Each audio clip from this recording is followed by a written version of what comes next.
Salut chers abonnés, tout en espérant que vous allez bien, nous on se porte très bien. Devenir apiculteur ou agriculteur ne s'improvise pas, mais il est capital d'acquérir un minimum de connaissances. Vous savez, on va vous dire, en agriculture, la terre ne ment pas.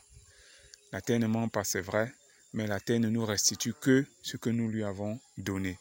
Comme pour dire quoi? Pour avoir un rendement assez intéressant en agriculture, il faut également donner au sol ce dont elle a besoin pour restituer cela à nos plantes et nous donner des rendements intéressants. Comme pour dire qu'il faut que vous ayez un sol riche en matière organique, que vous ayez un sol riche en différents éléments nutritifs dont la plante a besoin. Et qu'est-ce qui est le plus intéressant, c'est d'amender votre sol avec de la fiente, avec du compost. Maintenant, dans le cas où vous êtes dans votre site, dans votre ferme, comment est-ce que vous-même, ou même à domicile, parce que vous pouvez également fabriquer votre propre compost à domicile en entassant tout ce qui est biodégradable en un seul endroit pour laisser décomposer et avoir votre compost. Donc, si vous êtes dans votre ferme, vous pouvez fabriquer votre compost comment? Il suffit de défricher la matière fraîche que vous avez tout autour de vous, la matière sèche, vous entassez en un seul endroit. Recyclez tout ce qui a été utilisé, les restes de pépinière, les restes de terreau que vous avez utilisés et qui ont été faits, et puis vous entassez cela pour laisser décomposer.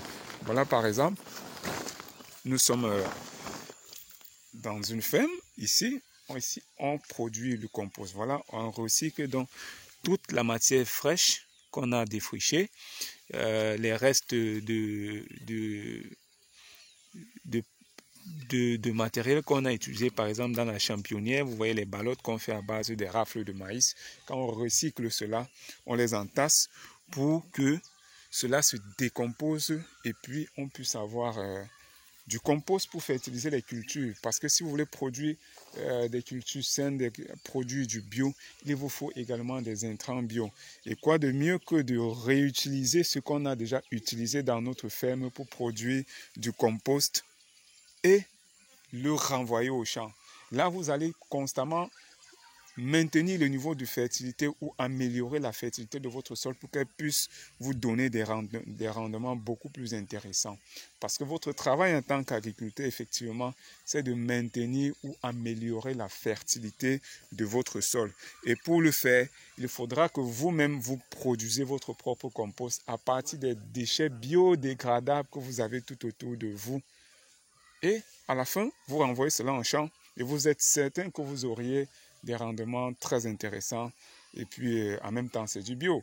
Parce que quand vous produisez du bio, vous êtes certain que votre santé sera beaucoup plus améliorée. Parce que quand on va l'entasser là, ce qu'il faut faire par la suite, c'est juste d'arroser, de recouvrir ce comme vous avez vu là. Et grâce au travail de la microfaune, des micro-organismes contenus dans le sol, ils vont se charger donc de dégrader et de minéraliser toutes ces différentes substances ou toutes ces différentes matières qu'on aura entassées au même endroit. Vous voyez que quand on bâche là, la température va être élevée beaucoup plus à l'intérieur et tout ça va se dégrader par la suite. On va juste reprendre ça, renvoyer en champ pour nos cultures et puis on est certain du rendement, quoi. Donc, c'était un peu l'objet du partage d'aujourd'hui. N'hésitez pas de vous abonner, de commenter, de partager la vidéo en cours. On se dit à très bientôt pour une nouvelle vidéo et un nouveau partage.